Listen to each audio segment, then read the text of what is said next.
আসসালামু আলাইকুম। প্রিয় দর্শক, আমাদের আজকের আলোচনায় আমাদের সঙ্গে রয়েছেন। সবাইকে স্বাগত। প্রিয় বন্ধুরা, প্রীতি সালাম এবং শুভেচ্ছা নেবেন। আজকের পর্বের শুরুতেই আমি একটা ছোট্ট ভিডিও ক্লিপ আপনাদের দেখাতে চাই। এটি সম্প্রতি বিএনপি মিডিয়ার বিভিন্ন ব্যক্তিত্বদের সাথে একটি মত বিনিময় সভা করেছেন এবং সেখানে বিএনপি তাদের মিডিয়া পলিসি বলেছেন এবং আমাদের বর্তমানে মিডিয়ার বিভিন্ন সম্পাদক সেখানে উপস্থিত ছিলেন।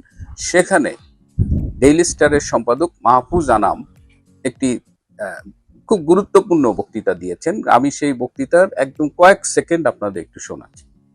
বাংলাদেশের 53 বছর বয়সে কোন মিডিয়ার অফিস আগুন জ্বালানো হয় নাই। সর্বপ্রথমবারের মতন প্রথম আলো ডেইলি স্টার অফিসে আগুন জ্বালানো কেন?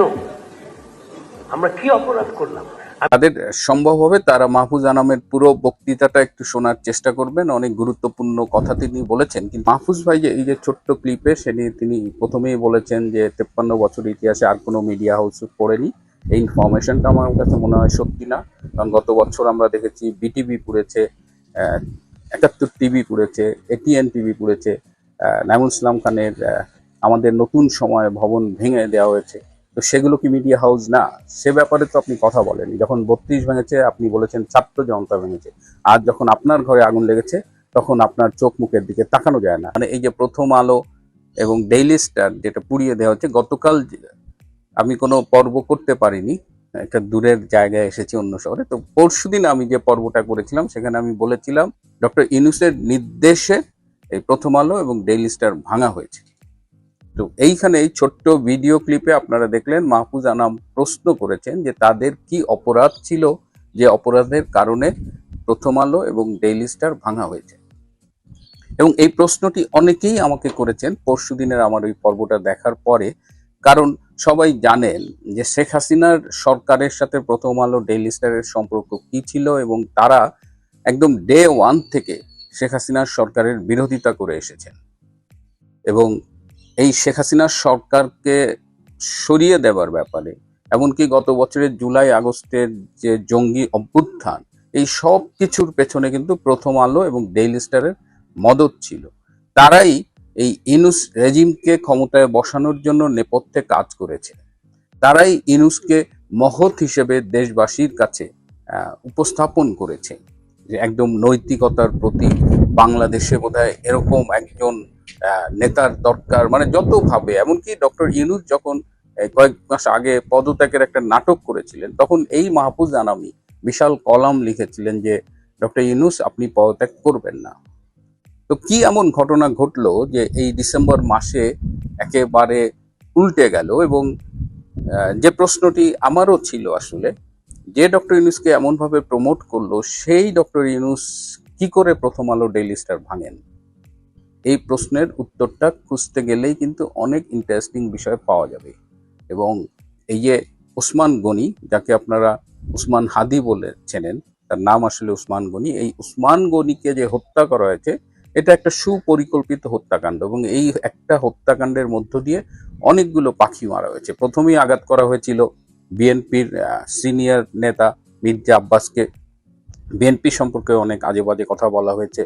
তারপরে চেষ্টা করা হয়েছে যে এটা আওয়ামী লীগের কেউ করেছে, কিন্তু আওয়ামী লীগের কেউ এই খুনটি করেছে এটা মনে হয় পাবলিকলি খুব একটা খাওয়াতে পারে নাই।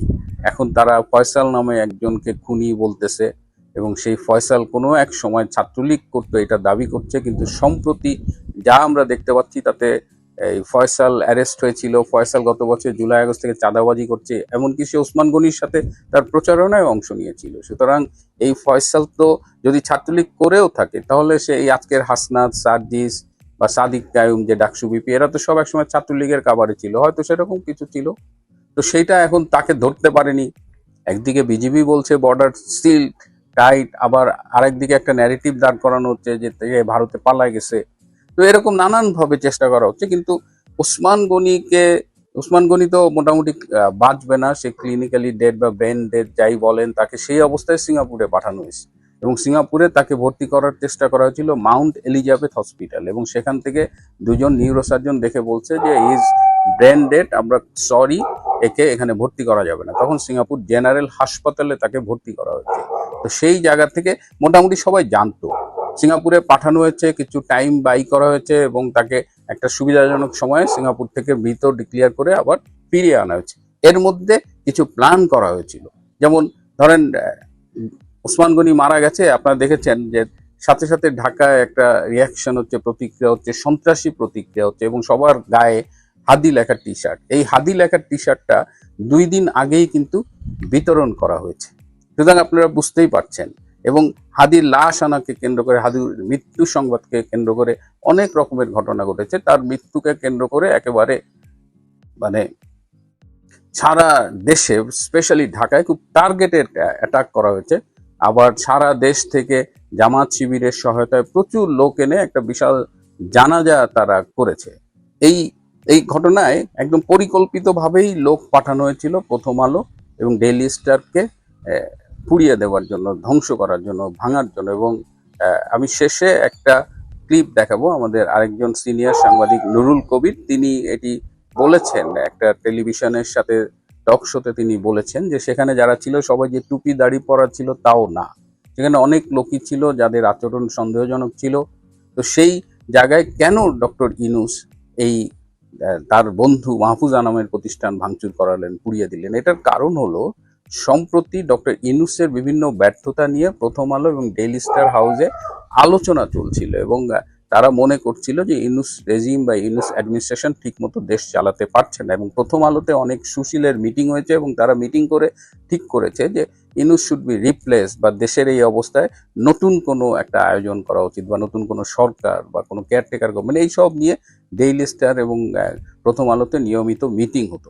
একবার প্রথম আলোতে এরকম একটা মিটিংয়ে ডিজিএফআই এর একজন কর্মকর্তা ঢুকে তিনি সেই মিটিংটা বানচাল করে দেন। সো ইউনূসের কাছে নিয়মিত ইনফরমেশন আসতেছিল যে এই ইন্ডিয়া হাউসে নিয়মিত ইউনূসের বিরুদ্ধে বিভিন্ন রকমের ছলা পরামর্শ, ষড়যন্ত্র হয়। সুতরাং ডক্টর ইউনূস যতই মুখে বলুন আপনারা আমার মন খুলে সমালোচনা করুন, কিন্তু ইউনূস হলো সেই শাসক যে তার বিরুদ্ধে সামান্যতম সমালোচনাও সহ্য করেন না। এবং তিনি প্রথম আলো এবং ডেইলি স্টারকে একদম গুড়িয়ে দিয়েছেন।